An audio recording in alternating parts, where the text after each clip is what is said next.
আসসালামু আলাইকুম প্রিয় শ্রোতা বন্ধুরা। শোনো জীবনের গল্প এই চ্যানেলে আপনাদেরকে আবারও স্বাগতম। এসেছি আরও একটি বাস্তব জীবনের করুণ প্রেম কাহিনী নিয়ে। এই ঘটনাটি যিনি পাঠিয়েছেন, আপুটির নাম হচ্ছে কাজল। ওনার বাসা নারায়ণগঞ্জ। এই গল্পটি আমাদের বাস্তব এক শিক্ষা দেবে এবং আমাদের অনেক আপুদের জন্য এই ঘটনাটি একটা চিরন্তন শিক্ষা হিসেবে রয়ে যাবে। আজকের গল্পটির নাম বেহলুভি ভালোবাসা। এই গল্পটিতে আপনারা জানতে পারবেন কিভাবে একজন ছেলের কোমল ব্যক্তিত্ব এবং মিষ্টি মিষ্টি কথার চক্করে পড়ে একজন নারী তার সর্বস্ব হারায়, নিজের সতীত্ব হারিয়ে কিভাবে নিজেকে মৃত্যুর দুয়ারে সঁপে দিতে চেয়েছিল। যাই হোক, কথা না বাড়িয়ে ঘটনায় ফেরা যাক। আপুটি আমাকে যেভাবে লিখেছে আমি সেভাবেই পড়ে শোনানোর চেষ্টা করছি। বলছেন, কাজল আপু, আমি কাজল, আমার বাসা নারায়ণগঞ্জ। আমি সেখানকার একটি কলেজে ইন্টার ফার্স্ট ইয়ারে স্টাডি করি। সেই সময়ে একটি ছেলে আমার পিছনে অনেক ঘোরাঘুরি করত। আমি যেখানেই যেতাম আমাকে ফলো করত। শুরুতে আমার এগুলো অনেক বিরক্ত লাগতে আরম্ভ করে। একের পর একদিন যাচ্ছে, ছেলেটির পাগলামিও বেড়ে যাচ্ছে। আমি খুব একটা পাত্তা দিতাম না তাকে, আমলেও নিতাম না। এভাবেই মাস 2 কেটে গেল। হঠাৎ একদিন রাস্তার পাশে ছেলেটিকে আর দেখতে পায় না। সেদিন জানি না কেন বুকের ভেতরটা মুচড়ে উঠল। বুঝতে পারিনি কিছু। সেদিনের মতো বাসায় চলে গেলাম।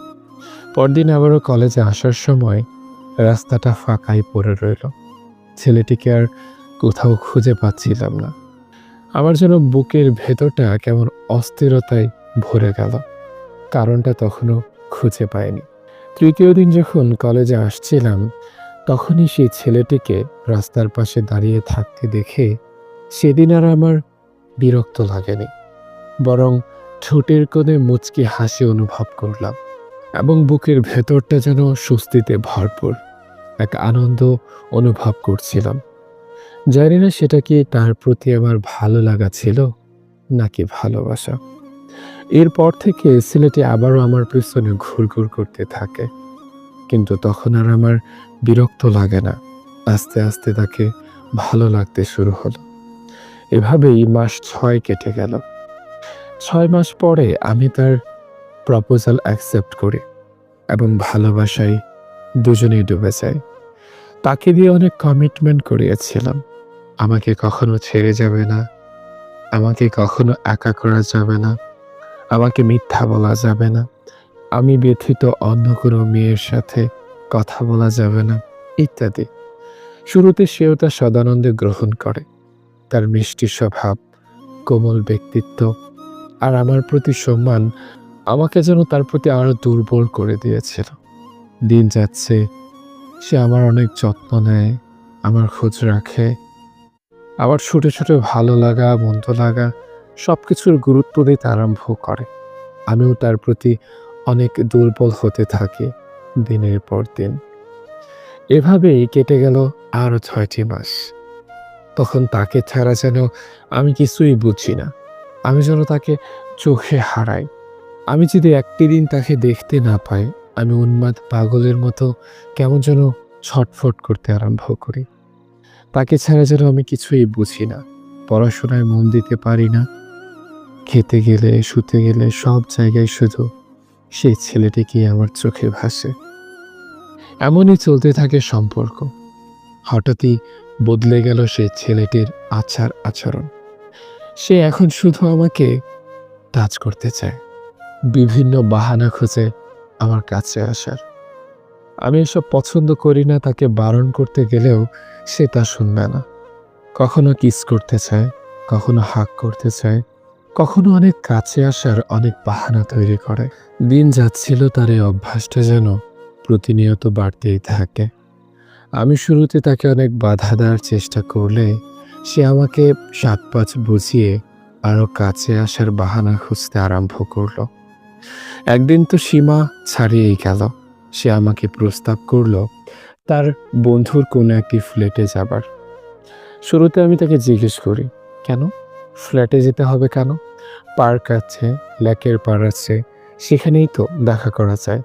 কোনো বন্ধুর বাসায় কেন যেতে হবে? তখন সে আমাকে বলল, দেখো আমি তোমাকে অনেক ভালোবাসি। এখন তোমাকে শুধু আমি একবার নিজের করে পেতে চাই, তারপর তো আমরা বিয়ে করবই। তার মত আমি বুঝে গিয়েছিলাম সে আসলে কি চিন্তা করছে। তাকে আমি বললাম, দেখো বিয়ের আগে এসব আমি একেবারেই করতে পারবো না। যদি তোমার এসব করতে হয় তাহলে আমাকে আগে বিয়ে করো, তারপর তোমার যা ইচ্ছে তুমি করো, আমার কোনো আপত্তি নেই। সে আমাকে ইমোশনাল ব্ল্যাকমেল করতে আরম্ভ করলো। তুমি কি আমাকে বিশ্বাস করো না?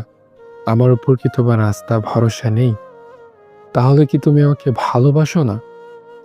এভাবে অনেক কথায় আমাকে ভোলানোর চেষ্টা করলো। এদিকে আমি খুব মানসিক অত্যাচারের শিকার হলাম। না তাকে মানা করতে পারছিলাম, আর না আমি এসবে রাজি হতে চাচ্ছিলাম।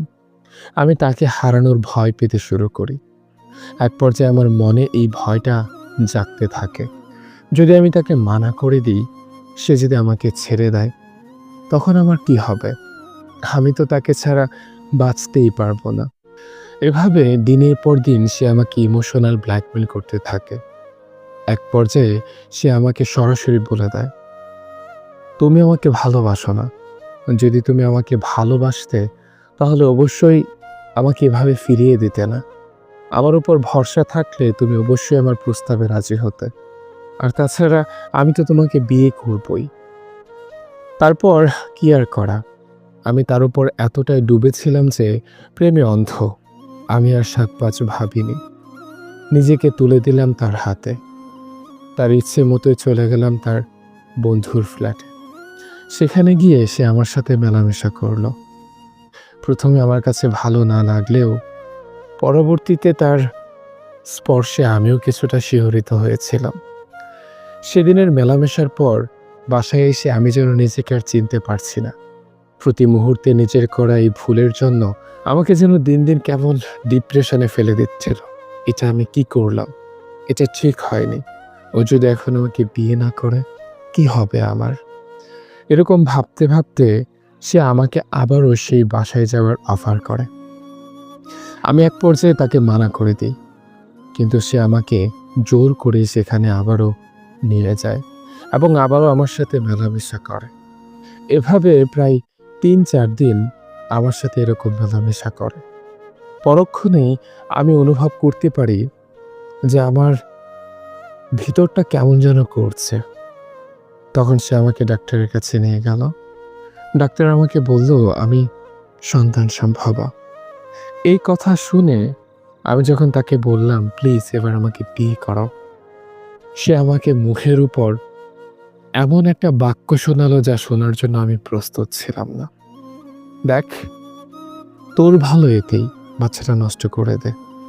তোর মতো মেয়ে কত ছেলের বেড়ে শুয়েছে কে জানে। একবার বলতে যদি আমার সাথে চলে আসতে পারিস, অন্য কারোর সাথে যাসনি তার কি গ্যারান্টি আছে? তার এই কথাগুলো আমি নিতে পারতেছিলাম না। অজরে হাউমাউ করে কাঁদতে শুরু করলাম। তার পায়ে অবধি পড়লাম, দেখো আমাকে এভাবে নষ্ট করে দিও না। আমি মুখ দেখাতে পারবো না, আমার বাবা মা সমাজে মুখ দেখাতে পারবে না। প্লিজ আমাকে বিয়ে করো। তুমি যেভাবে বলবে আমি সেভাবেই চলবো। কখনো তোমার কথার অবাধ্য হব না। তোমার দুটি পায়ে ধরি, প্লিজ আমাকে বিয়ে করো। কিন্তু সে আমার কোনো কথাই শুনল না। সেদিনের পর থেকে সে আমার সাথে আর যোগাযোগ রাখেনি। প্রত্যেকটা জায়গা থেকে আমাকে ব্লক করে দেয়। আর আমি তার সাথে দেখাও করার কোনো সুযোগ পাচ্ছিলাম না। এভাবে আমি এক ধরনের মানসিক ডিপ্রেশনে চলে যাই। নিজেকে হত্যা করার জন্য কোনো উপায় বাকি রাখিনি, কিন্তু সৃষ্টিকর্তার অশেষ মেহেরবানিতে বারবার কোনো না কোনো মাধ্যমে বেঁচিয়ে যেতাম। আমি দিন দিন পাগল হতে শুরু করি। আমার এই ঘটনাটা আমি কেবল আমার আম্মুর সাথে শেয়ার করি।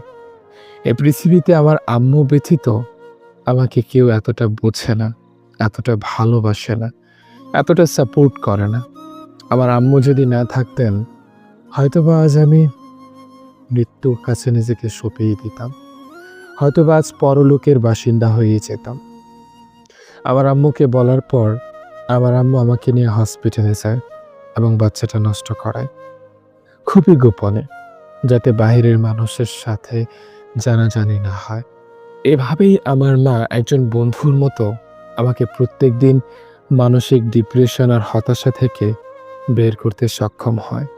কত ভাবে, কত কি করে যে আমার মা আমাকে বুঝিয়েছে তা হয়তো আমি আপনাদের বোঝাতে পারবো না। আসলে কাল্পনিক গল্পগুলো তো খুব সুন্দর গুছিয়ে বলা যায়, কিন্তু বাস্তব জীবনের গল্পগুলো হয়তো অগোছালো হয়, কিন্তু খুবই হৃদয়স্পর্শী এবং বেদনার হয়ে থাকে। আমি আপনাদের সকলের উদ্দেশ্যে একটি বার্তা দিতে চাই। ভালোবাসুন, কিন্তু নিজেকে হারিয়ে নয়। ভালোবাসুন, কখনো নিজের সম্মান বিসর্জন দিয়ে নয়। ভালোবাসুন, নিজের আত্মসম্মান বিসর্জন দিয়ে নয়। যদি কোনো পুরুষ সত্যি আপনাকে ভালোবাসে, তবে সে অবশ্যই আপনাকে সম্মান করবে। অবশ্যই সে আপনার দেহের সাথে এমন কোনো আচরণ করবে না যাতে আপনার সতীত্ব নষ্ট হয়, আত্মসম্মান মান সম্মানে আঘাত লাগে। একজন সত্যিকারের ভালোবাসার মানুষ সবসময় আপনাকে আগলে রাখবে, কখনোই ছোট হতে দেবে না, কখনোই কারো নিকট মাথা নত হতে দেবে না। এমন হাজারো নারী এই পৃথিবীর বুকে রয়েছে যারা প্রিয় মানুষের কথাই বিশ্বাস করে তাকে হারানোর ভয়ে ভালোবাসার প্রমাণ দিতে গিয়ে বেড়ে চলে যায়। অতঃপর তাদেরই শুনতে হয় বাজে কথা। তাদের কি আর কেউ দায়িত্ব নিতে চায় না, তাদের দায়িত্ব আর কোনো পুরুষ নিতে চায় না। এই শহরে যেন নারী শুধু ভোগের পাত্র, নারীদের শুধু ভোগ করতেই জানে পুরুষ, ভালোবাসতে নয়। প্রিয় শ্রোতা বন্ধুরা, দেহলোভী ভালোবাসা এই গল্পটি এখানেই শেষ হয়। আপনারা যদি চান যে আপনাদের জীবনে ঘটা বাস্তব কোনো কাহিনী আমি উপস্থাপন করি, তাহলে কমেন্ট করে জানাতে পারেন। পরবর্তী ভিডিওটি আপনার দেয়া গল্প দিয়েই উপস্থাপন করা হবে। আসছি পরবর্তী গল্প নিয়ে। সে অবধি সকলের সুস্বাস্থ্য কামনা করছি। আল্লাহ হাফেজ।